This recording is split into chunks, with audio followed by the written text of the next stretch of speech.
Mini কিচেনের নতুন নতুন বাসনে আজকে কিন্তু আমি তোমাদেরকে একটা লাঞ্চ বক্স রেডি করে দেখাবো। তার মধ্যে থাকবে রাইস আর চিলি চিকেন। চিলি চিকেন বানানোর জন্য পেঁয়াজ ক্যাপসিকামটা ভালো করে কেটে নেব, ধনেপাতা কুচি, কাঁচা লঙ্কা কুচি করে নিলাম, রসুনটাকেও কিন্তু গ্রেট করে নিলাম।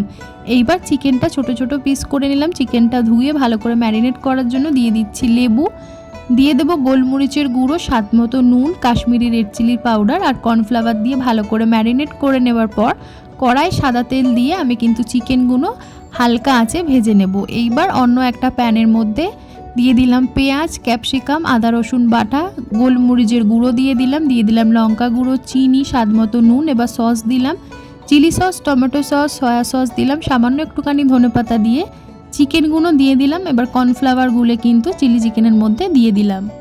চিলি চিকেনটা হয়ে গেলে এবার কিন্তু লাঞ্চ বক্সটা আমি রেডি করে নেব। ভিডিওটা ভালো লাগলে লাইক করে দিও, সাবস্ক্রাইব করে কিন্তু পাশে থেকো। বাই।